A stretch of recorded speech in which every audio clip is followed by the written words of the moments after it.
In this demo, I'm going to show you how to finally paper mache your animal. So I'm doing my giraffe. You can see how it looks at the beginning. It's just newspaper and tape.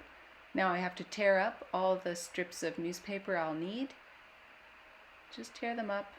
There's not a right or wrong way. They're all going to be dipped into the paper mache, just like you did your 3D shape.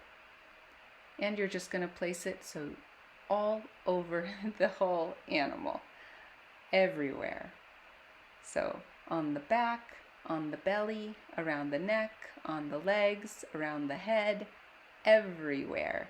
And you're going to get it all covered with your nice wet but not dripping newspaper with the paper mache glue. And then you're going to get it all covered and let it dry. And once it's dried, you're going to add more layers to it. So layers and then dry and more layers and then dry and then more layers and let it dry until it's nice and hard and feels like a wooden toy. It will be light, but it will be hard. And when it's finally ready, just like with your 3D shape project, and there's lots of layers of newspaper everywhere, and all the tape and all the newspaper underneath, the whole skeleton underneath is covered with lots of layers of paper mache, then you're going to be ready to paint. But you're going to be working on this stage, paper macheing, drying and putting more layers on and letting it dry and putting more layers on. This is going to take us a few days. So we'll be working on this for at least a week in art class. So you can see the process. It just takes time. You want to make them smooth. If your newspaper is starting to curl up, just try to smooth it out with your finger, or maybe the paper is folded over, then you just have to kind of unfold it. Use your finger and unfold it while it's still wet and smooth it out with a little bit more. Just dip your finger in the glue and smooth it over the bumpy part, and it should smooth and stick down.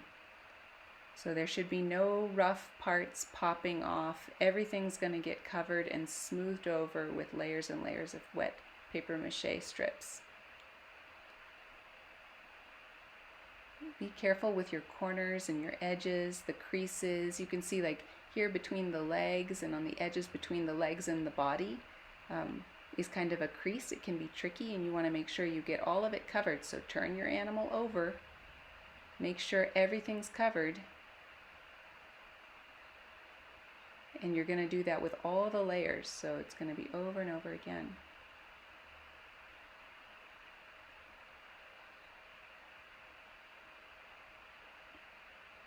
And I think you're going to find it's very relaxing, just like with the 3D shape. We have to enjoy these times. We're usually sitting and working on a laptop, but not today. Today we're making a paper mache animal where your fingers are getting in the liquid glue. We're feeling all these sensory feelings. It's relaxing and nice.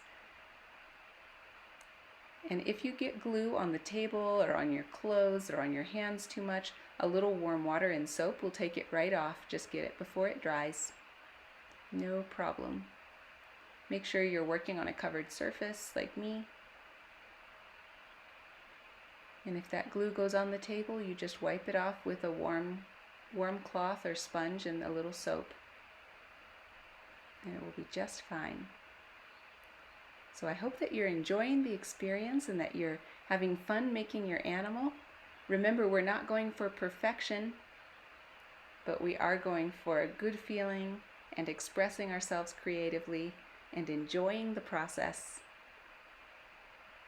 And I know your animals are going to be so unique and amazing. I can't wait to see them on top of your linguist staffs when we're all done.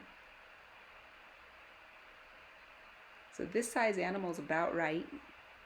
You don't want it too small, you don't want it too big. So think about your size before you get to this stage. All right, and then I'm going to let it dry. And when it's dry, I'll add more layers next time. And here you can see it's done. When it's dry, it looks different.